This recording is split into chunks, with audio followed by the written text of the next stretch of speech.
Vamos lá, pessoal, continuar a nossa aula de hoje. Nós vamos agora para a questão 2. Toda narrativa é contada com base em um ponto de vista. Releia o texto para responder. Letra A.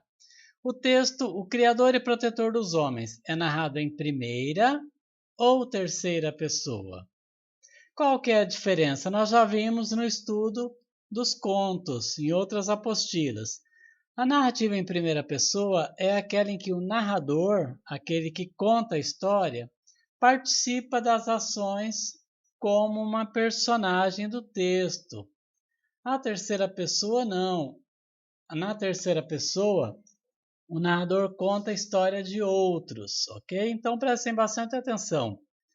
Há o narrador em primeira pessoa, que participa da história, ou em terceira pessoa, que não participa da história como personagem. Letra B. Esse ponto de vista indica participação ou distanciamento do narrador em relação às ações contadas. Essa sua escolha, primeira ou terceira pessoa, indica participação ou distanciamento do narrador em relação ao que é contado. 3. Há vários diálogos no texto, conversas, há vários deuses dialogando entre si e por aí afora.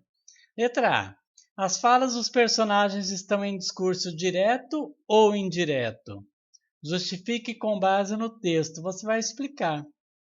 O discurso direto apresenta a fala das personagens do jeitinho que ela diz. Usa travessão, usa aspas. Geralmente há o uso de travessões para indicar essas falas. Já o discurso indireto, o próprio narrador conta, fala aquilo que o personagem está dizendo. É o narrador que fala. Então prestem bastante atenção. A transcrição exata das falas dos personagens ou é o narrador que fala por eles? Se houver a transcrição exata das falas dos personagens, discurso direto. Se o narrador falar por eles, discurso indireto, ok? Letra B. Esse tipo do discurso indicado na resposta anterior, se é direto ou indireto, deixa claro maior ou menor participação do narrador. Por quê? O que você acha? Há uma maior ou menor participação do narrador na história, dependendo do tipo de discurso que ele utiliza. Presta bastante atenção e explique por quê. Faça a sua escolha e explique por quê.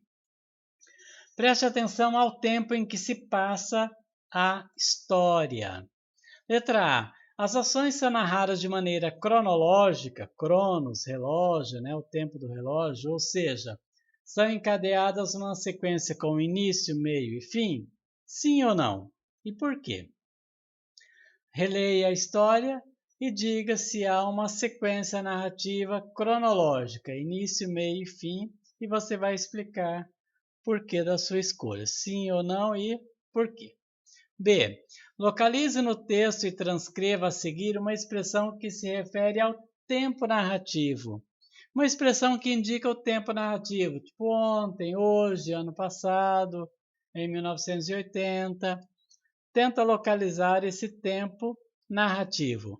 Nos contos de fadas nós temos o Era Uma Vez, que não indica exatamente quando aconteceu. Letra C. Essa expressão que você localizou aqui na letra B. Essa expressão permite situar a história com precisão, ou seja, ela tem um tempo determinado, ontem, hoje, em 1970, são tempos determinados, você sabe exatamente quando aconteceu. Ou não é determinado? Explique. No caso do Era Uma Vez, que eu falei dos contos de fadas, não dá para você saber quando aconteceu. Então, em Era Uma Vez, o tempo é indeterminado. Prestem bastante atenção e vejam se o tempo nesse mito é determinado, é claro, dá para saber quando aconteceu ou é indeterminado. 5. Releia o primeiro parágrafo do texto. Zeus e seus irmãos finalmente venceram os gigantes e poderosos titãs. Eles foram aprisionados nas profundezas da terra e dizia-se que toda vez que um vulcão entrava em erupção ou um terremoto sacudia o mundo, Na verdade, eram os titãs tentando voltar à superfície. Eles começavam a se mexer, tentavam se libertar daquela prisão e aconteciam então os terremotos e vulcões. Uma das formas de se ler uma narrativa é considerar o universo dela em si mesma, ou seja, a realidade interna do texto, a qual pode ou não se pautar pela lógica do mundo real. Ou ela se pauta, ou ela tem a ver com as ações do mundo real, ou não, ou elas são só internas do texto. Com base nessa forma de leitura, há lógica no fato de os titãs causarem terremotos e erupções? Por quê? Os titãs causarem terremotos e erupções não tem a ver com o mundo real, tem a ver pelos terremotos e erupções.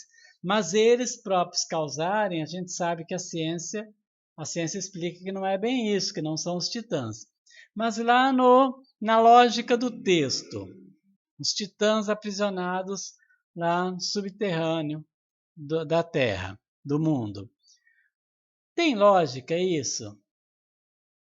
Há uma lógica, há uma explicação lógica dentro do texto para isso acontecer? Explique por quê. Diga se há lógica ou se não há lógica e explique por quê. Tá? A 6. Vários personagens do texto são deuses, isto é, divindades superiores aos mortais. Complete o quadro a seguir com ações que justificam a condição sobrenatural desses deuses.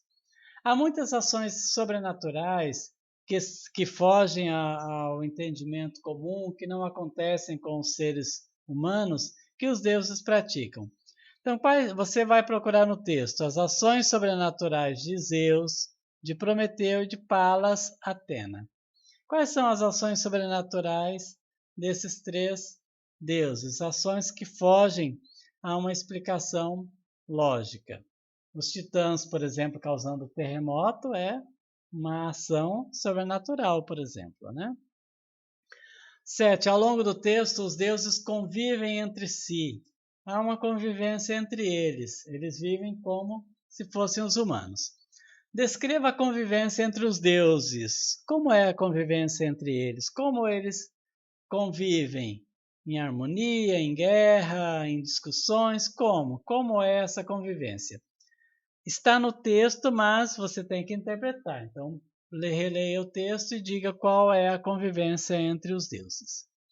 Essa convivência se assemelha ou não à convivência entre humanos? Explique. Tem alguma semelhança? É parecida? A convivência entre os deuses e a convivência dos humanos entre os humanos são convivências parecidas? Sim ou não? E explique por quê. 8. Nesse mito, o processo de criação dos mortais é comparado a uma atividade humana. Há uma atividade humana que Prometeu utilizou para criar os homens. Qual é essa atividade? B. Como Prometeu diferencia os mortais entre si? No processo de criação, como é que ele vai diferenciando um mortal do outro, um homem do outro? Está no texto, mas você vai explicar com as suas palavras, ok? Já já nós vamos para a outra parte das questões. Até mais!